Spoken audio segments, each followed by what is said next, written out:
రైలు ప్రయాణం చేసేవారికి good news. Ticket confirmation విషయంలో ప్యాసింజర్ల టెన్షన్కు రిలీఫ్ ఇచ్చింది రైల్వే శాఖ. తాజాగా విడుదలైన ఆదేశాలతో వెయిటింగ్ లిస్ట్ ప్రయాణికులకు పెద్ద ఎత్తున లబ్ధి చేకూరనుంది. తత్కాల్ లేదా సాధారణ టికెట్ల వెయిటింగ్ లిస్ట్ విషయంలో రైల్వే శాఖ కొత్త సంస్కరణలు తీసుకువచ్చింది. రైలు బయలుదేరడానికి 8 గంటల ముందే రిజర్వేషన్ చార్ట్ ప్రిపేర్ చేయాలని రైల్వే శాఖ వెల్లడించింది.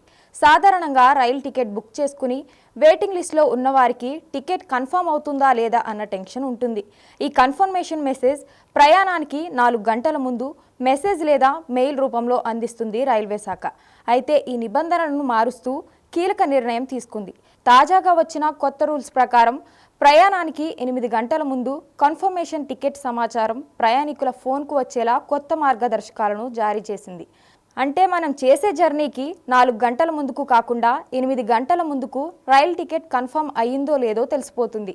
ఈ వెసులుబాటు కల్పించడం వల్ల ప్రయాణికుడు ఒకవేళ తన రైలు టికెట్ కన్ఫర్మ్ కాకపోతే ప్రత్యామ్నాయ మార్గాలను ఎంచుకుని తన జర్నీని కొనసాగించే అవకాశం ఉంటుంది.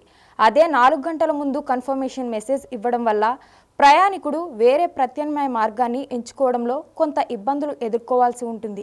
రైల్వే టికెట్ బుకింగ్ సిస్టంలో చేపట్టాల్సిన కొత్త సంస్కరణలపై కేంద్ర రైల్వే శాఖ మంత్రి అశ్విని వైష్ణవ్ ఉన్నతాధికారులతో సమీక్షలు జరిపారు. టికెట్ బుకింగ్ వ్యవస్థ పూర్తి పారదర్శకంగా ఉండాలని, ప్రయాణికులకు ఎలాంటి అసౌకర్యాలకు గురికాకుండా సర్వర్ విషయంలోనూ ప్రత్యేక జాగ్రత్తలు తీసుకోవాలని సూచించారు. ఈ క్రమంలోనే చార్ట్ ప్రిపేర్ సమయాన్ని మార్చినట్లు తెలుస్తుంది. కొత్త రూల్స్ను దశల వారీగా అమలు చేయాలని భావిస్తుంది. అంతేకాకుండా టికెట్ కన్ఫర్మేషన్ సమయాన్ని రానున్న రోజుల్లో 24 గంటల ముందుగానే ప్రకటించేలా కసరత్తు చేస్తుంది. ఈ క్రమంలోనే తత్కాల్ టికెట్ బుకింగ్ విషయంలోనూ సరికొత్త నిబంధనలను తీసుకువచ్చింది. జూలై 1 నుండి టికెట్ బుకింగ్ కోసం ఆధార్ కార్డు ప్రతిపాదన తీసుకురాగా జూలై 15 నుండి ఆధార్ ఓటీపీ వెరిఫికేషన్ ద్వారా ప్రయాణికులకు టికెట్లను అందించనుంది. ఆన్లైన్లో టికెట్ బుకింగ్ చేసుకునేవారు ఐఆర్సీటీసీ వెబ్సైట్ లేదా ఐఆర్సీటీసీ యాప్లో మై ప్రొఫైల్లోకి వెళ్ళి ఆధార్ కేవైసీ ఆప్షన్ సెలెక్ట్ చేసుకొని అప్డేట్ చేసుకోవాలి. అప్పుడు వెంటనే ఆధార్ కార్డుతో అనుసంధానమైన ఫోన్ నంబర్కు వెరిఫికేషన్ ఓటీపీ వస్తుంది.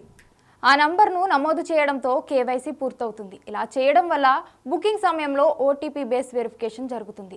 అంటే నిజంగా టికెట్ బుక్ చేసుకున్న వ్యక్తే ప్రయాణిస్తున్నారా లేక ఏజెంట్లు ఎక్కువ టికెట్లు బుక్ చేసుకుని వాటిని అధిక ధరలకు విక్రయిస్తున్నారా అన్నది తెలిసిపోతుంది. ఈ విధానాన్ని కూడా అమలు చేయనుంది రైల్వే శాఖ.